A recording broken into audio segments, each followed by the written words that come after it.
معاك هنا حيوانات؟ اسف انا لقيت حضرتك اتاخرت قلت اعمل شويه تليفونات مهمه. شويه تليفونات من تليفون الشغل. فاهم نفسك انك في بيتكم؟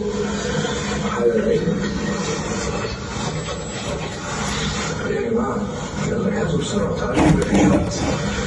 عايز تمشي دلوقتي ماشي، بس انا عفريت الدنيا مش طالع اشوفك. يعني هناك في البيت وهنا كمان. انت ايه جنبك اساسا؟ مش حضرتك اللي قلت لي تعالى ورايا على الاداره يا بيه؟ قلت لك 100 مره ابيجي هناك عند اختك فوزيه في البيت هنا على سياده اللواء، فاهم؟ يا بيه قلت لحضرتك 100 مره ان عندك في المخدرات واستفيد من حماسك. حماس ايه وبيجي تقيل؟ استنى لما اشوفك هتعمل ايه؟ في قضيه سرقه السيارات يعني ما تقبضش على واحده وهي بتطلع عينها. يا بيه يعني استنى بره يا حازم. استنى بره يا حازم. اسف يا باشا.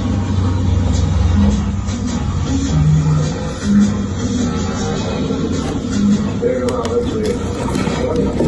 حضرنا صور الفوتوات دفعه 2001 زي ما حضرتك وفهمنا ايه اللي ساعدتك تختار الراجل المناسب للمهمه. كويس، ورينا الصور بقى بسرعه. ستي يا رب. ايه يا جماعه ده؟ في ايه؟ عاوزين ظابط تزرعه في وسط طلب الجامعه مش وسط المجرمين في سجن. ايه ده؟ ماشي. دي دفعة 2001 دي دفعة عربي اللي انتوا جايبينهم دول جايبينهم منين دول؟ ماشي. ده بالذات لا خالص يشيلوه. ده مش بس هيبوظ لنا المهمة، ده هيموتنا احنا شخصيا ويخوف الطلبة في الجامعة.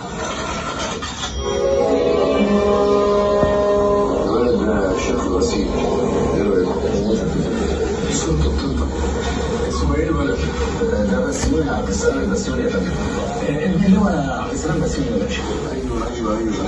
ده اللي عامل هنا في الداخليه يمشي ده حضرتك. اكيد الولد ده واخد قلبه موت جامد. هو ده.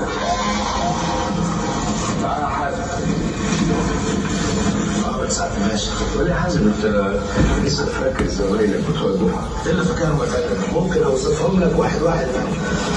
لا مش اوصاف، مش للدرجه دي. انا بسالك عن مجرمين، انا بسالك عن دفعتك. في واحد فيهم اسمه بسيوني، عبد السلام بسيوني. بسيوني يا باشا، ده عشرة عمري، ده توأم روحي يا فندم والله. ده عشرة الكلية وفصيلة دم واحدة. احنا عشنا مع بعض اكتر ما عشت مع حضرتك وفوزية هتخش عليك. صوتك شويه. تحت امرك يا باشا، بس لو في حاجة الواد عملها قول لي يا باشا وانا هقدمه واد دفعته واعرف اتصرف معاه كويس يا فندم. مفيش حاجه، انا بجمع بس شويه معلومات عنك. من ناحيه المعلومات يا باشا هيتجيب لي قناه المعلومات كلها. الواد بصراحه يا فندم بسيوني ده بالذات اخلاق وذكاء وابن ناس ومتربي كويس قوي يا فندم. بس ليه يا باشا ساعتك يعني تجمع عنه؟ يا حازم هو مترشح يتنقل عندنا يعني في المخدرات. ده وقت يا فندم.